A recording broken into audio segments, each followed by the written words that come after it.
강원도 양양의 한 지하 실험실. 이곳에는 2014년부터 우주 비밀을 풀기 위해 지하 700m 깊이의 땅굴로 들어간 이들이 있다. 바로 기초과학연구원 지하실험연구단. 이들이 찾고 있는 것은 암흑물질이다. 현대 물리학은 우주에서 인류가 알고 있는 물질이 전체 4.9%에 불과하다고 설명한다. 중력이 있지만 빛을 내지 않는 존재, 즉 암흑물질이 우주의 26.8%를 차지하고 나머지는 중력 대신 밀어내는 청력을 가진 암흑에너지로 추정하고 있다.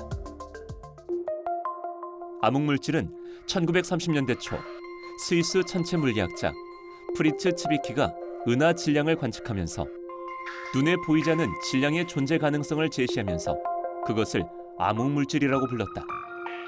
암흑물질은 세계 과학자가 우주 기원을 밝히기 위해 풀어야 할 핵심 과제이자 노벨 물리학상 영순위로 꼽히는 연구로 미국과 유럽 등은 30여 년 전부터 암흑물질 연구를 시작했지만 아직까지 어떤 과학자도 암흑물질의 정체를 밝혀내지 못했다.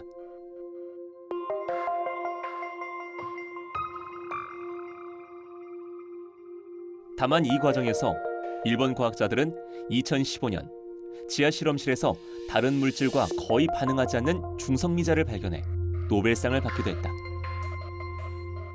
일본 같은 경우에는 감염관 때 지하 실험실에서 중성미자의 진동을 현상을 발견해가지고 노벨상을 수상을 했었고요. 몇 년 전에. 그리고 20여 년 전에 실험으로 노벨상을 수상한 적도 있고요. 그래서 일본의 감염과에 있는 지하 실험실에서는 노벨상이 벌써 2개나 나왔고요. 그렇다면 중성미자란 무엇일까? 우주를 구성하는 기본 입자인 중성미자. 빛입자인 광자 다음으로 많은 중성미자는 태양 중심부에서 핵융합 반응이 일어날 때 초마다 700여 개가 배출된다. 하지만 중성미자의 전하를 띠지 않고 질량이 거의 없을 뿐더러 다른 종류의 물질과 상호작용을 거의 하지 않아 발견하기 어렵다. 이 때문에 유령입자라는 별명이 붙기도 했다. 현재 인류가 알고 있는 중성미자는 전자중성미자, 타우중성미자, 뮤온중성미자 3종류지만 과학자들은 또 다른 종류의 중성미자가 있을 것으로 예측하고 있다. 그러나 아직까지는 3종류의 중성미자의 질량 차이만 알고 있을 뿐 정확한 질량도 파악하지 못한 상태다. 우주 끝이 어딘지, 얼마나 큰 그 구조를 갖고 있는지 이런 것들이 이제 가장 큰 어떤 그 구조에 대한 의문일 거고요. 가장 작은 것으로는 이제 도대체 이 우주를 흐르고 있는 가장 작은 것이 궁극적인 입자가 뭐냐, 그런 그 큰 구조와 아주 밀접한 자연의 가장 기본적인 가장 작은 입자들 이 사이에 이제 관계를 규명하는 게 자연의 가장 기본적인 질문이라고 생각이 되고, 이러한 가장 근본적인 질문에 대한 해답을 줄 수 있는 연구를 지하 실험이나 이런 것들을 통해서 할 수 있다는 것을 알게 됐기 때문에 그런 쪽으로 이제 연구를 진행하게 됐습니다. 암흑물질과 중성미자, 그야말로 미지의 존재를 연구해야 하는 것. IBS 지하실험연구단은 중성미자 성질 규명 실험과 함께 암흑물질 가운데 유력 후보 윈프의 흔적을 탐색하기 연구에 박차를 가하고 있다. 2016년부터 본격적인 실험을 시작한 이후 IBS 지하실험연구단은 암흑물질 윈프를 찾기 위한 코사인 실험을 수행, 과학 난제를 풀기 위한 도전에 나섰다. 하지만 윈프를 검출하기란 모래사장에서 바늘을 찾는 것만큼 어렵다. 검출기가 컴퓨터로 보내오는 신호의 양은 1초에 14개. 하루에 모아지는 데이터 용량만 20GB. 1년이면 72TB에 이른다. 이 중에서 윈프의 신호를 찾아내는 일이 연구의 핵심이라 할 수 있는데, 신호를 포착하기 위해선 배경 잡음을 최대한 줄이는 연구 환경이 필수라고 할 수 있다. 이 때문에 세계적 연구 그룹들도 지하 깊은 곳에 연구 시설을 구축해 연구를 진행하고 있다.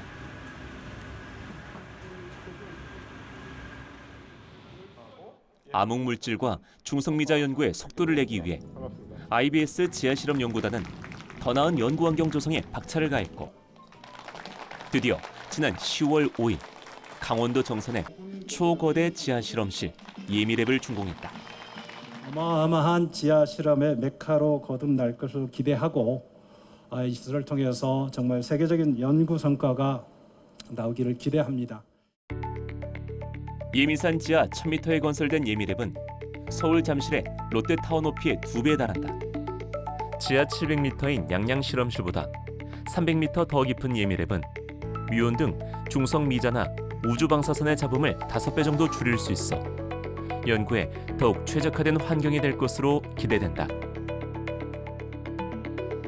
뿐만 아니라 예미랩은 이탈리아, 미국, 캐나다, 일본, 중국에 이어 세계 6위급 고심도 지하실험 시설이라 할 수 있는데 미국, 일본, 캐나다에서는 지하실험 성과가 각각 2번이나 노벨 물리학상 수상으로 이어지기도 했다.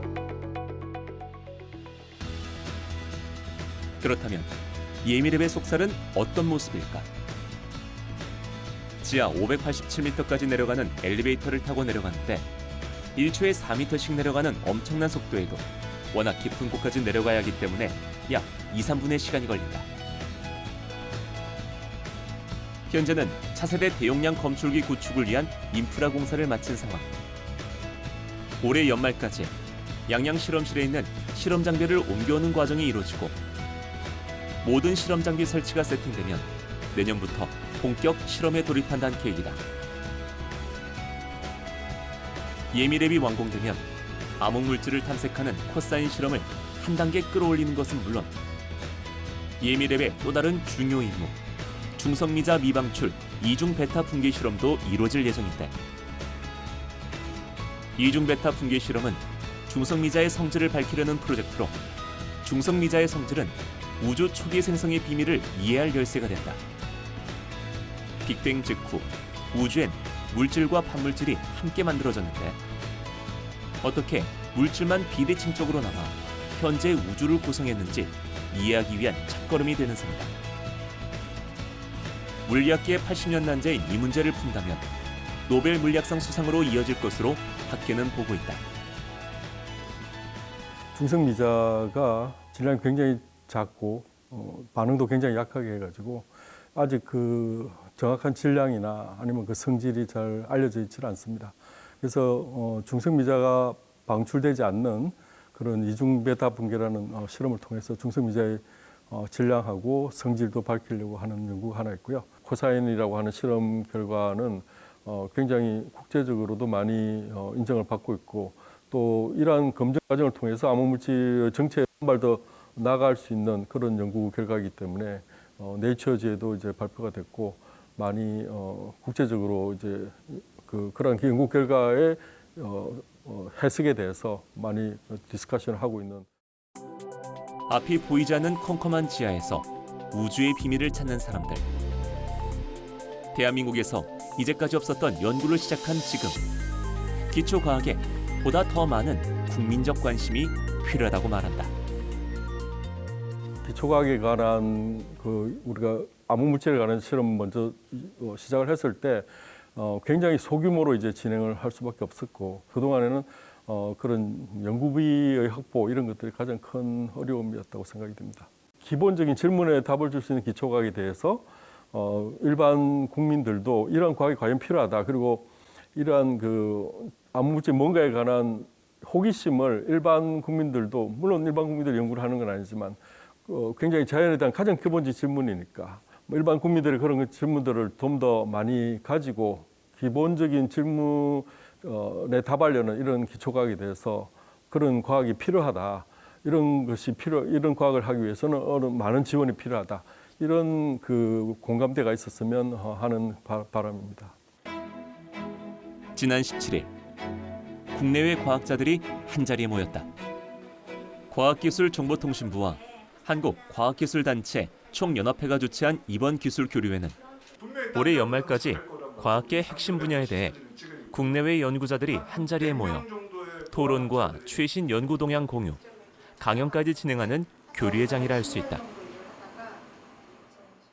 이번 기술교류를 통해서 국내 석학과 국내 신진 연구자들이 그런 네트워크 장을 만들어서 그분들의 노하우라든지 그런 것을 전수받고 더 확대돼서 이 기술 교류가 일회성으로 끝나는 것이 아니라 그분들과 지속적인 네트워크 교류 장을 만들어서 국제 공동 연구라든지 글로벌 연구 교류 협력 확대에 저희가 기여할 것으로 기대합니다.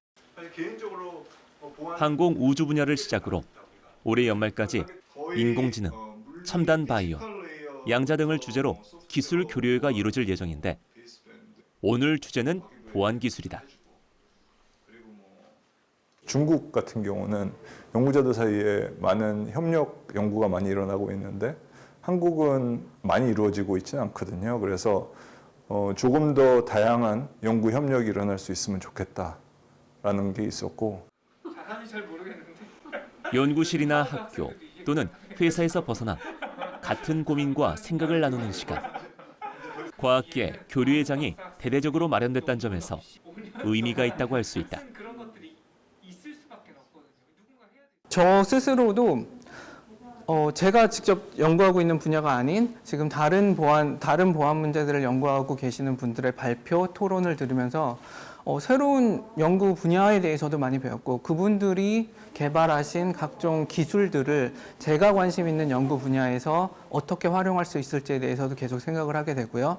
그럼으로써 그분들과 앞으로 공동 연구를 진행하기 위한 여러 가지 토론과 재밌는 의견 교환이 많이 있었습니다. 저는 아주 유익한 자리였다고 생각을 합니다. 60년대 이전 온 국민이 허리띠를 졸라매야 했던 그 시절. 과학기술은 국가 경제를 발전시키기 위한 수단이었다.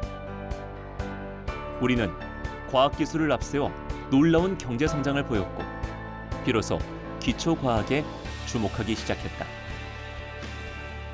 그로부터 60여 년, 지금 이 순간도 기초과학 강국을 향한 과학자들의 시간은 차곡차곡 쌓여가고 있다.